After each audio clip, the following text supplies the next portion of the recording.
Today is my very first video of my Author Spotlight series, and the first author we're going to be featuring is Rory Clements.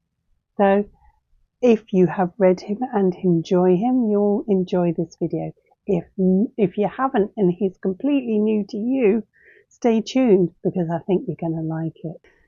Now, Rory Clements is a British author and he is a winner of many awards. Funny enough, he writes an Elizabethan series with his character called John Shakespeare, and I have never read them, so I can't talk to you about them, but they're there and I need to get around to them. But I've been busy collecting some of his books when I find them. Some I've read, some I haven't. Now these three I haven't read, and I do try and collect them in hardbacks, but if I can't, then I don't. Now these three are in a series, and a Tom Wilde series, which is a World War II spy thrillers. It's terrible to say, but when you find these books in charity shops, for example, and you see this, and then you see this, you don't actually realise that they are part of the same series. I'm guessing because this is paperback, it is slightly different. I'm wondering if this looks like these in hardback. I don't know. However, when you're a book reader and a book collector as well, you just want to have the same covers, right? I've not read these, so I can't tell you what they're about. However, I can tell you about the one I have read. These two books, again, completely different covers. I bought this because this is the first book in the new series. It's another World War II series, but with a different protagonist called Seb Wolff. This is the first one, and obviously the first one that I read, and I really enjoyed it. And when I knew book 2 was coming out, I ordered it in this beautiful hardback.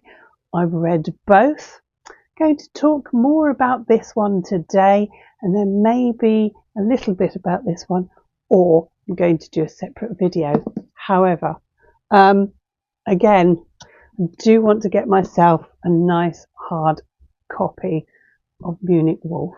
So before I start talking about that book, I just want to say I have got an advanced copy of his third Seb Wolff book, Invitation of a Dictator, and I'm reading it right now. I was so excited my voice has disappeared. That review, of course, will come out on publication day. Now, Munich Wolf. What can I say about this? I'm going to be very gushy because I actually don't know why I decided to pick up a Rory Clements book. I honestly cannot remember, but I am so glad I did, because Rory Clements has never disappointed me so far, and honestly I'm really looking forward to delving all to his other books. However, this is the first book of the protagonist Seb Wolff, like I've mentioned before. He is a World War I veteran who's Germany, but his heart lives in Munich, and this is where it all takes place. He is a detective. He is an anti-Nazi, and he is charged with trying to solve the murder of a British aristocrat,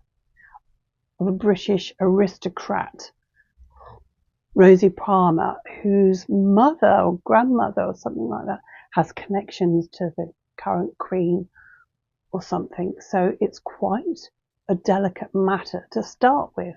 If you're a map lover, you're going to love these maps, one of Munich and one of Bavaria.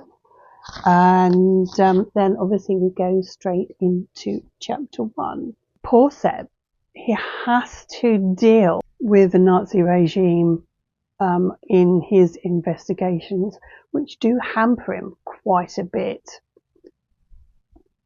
Yes, he's a policeman. Yes, he's a detective. But actually, the political machine that is Nazi Germany is ruling, as it were, and he has to deal with a Gestapo member sort of like following him and listening to him and making sure he's not saying things he shouldn't be saying. That character is Hans Winter. He flows through all the 3 books. We do learn more about him as the book goes on, and he's quite a clever character. Seb Wolff is written really well. I want to say he's quite gritty. He sticks up for what he believes, and he is very passionate about doing his job and doing it well. And I don't want that to sound like a bit of a cheesy cliche, because there's a lot of these books are right drunk detectives. He's not drunk. He's not a drunk. But, you know, I personally think he's a fantastic character. He does have family issues. That is in the book as well as the investigations. His son Jürgen is a Hitler Youth, and he's not very nice to his dad, let's just say that. The background and the political era and the World War and all the other components of that are true, but obviously Seb is a made-up character, as are some other characters. However, there is a good blend of authentic historical detail with atmospheric police procedures. If you want to know whether he solves the murder, you've got to read it for yourself. I enjoy his book so much that I've signed up for his newsletter. So whenever there's news or a new book coming out, I'm on it like a calm bonnet. Now this one here, I think I will do in a separate video, because I don't want this video to be too long. So if you want to know more about book 2, stay tuned. Thank you so much for watching. If you like what you saw, please do come back for more. And I hope that you'll like this author kind of showcase videos. I've tried it before, and it was okay, wasn't that successful, but I just thought I really wanted to talk about some authors that I really do enjoy and perhaps don't necessarily talk about on the daily. So if you enjoy this channel and you want to become a bookish traveller, then please do follow me. You know what to do. All your support and your continuing comments and liking and all sorts, and any interaction with my videos help me produce and make better videos for you. So thank you. And if you enjoy my endeavours in history and books, then please do come back again, and I'll see you very soon in another one, probably talking about that. So see you soon. Bye.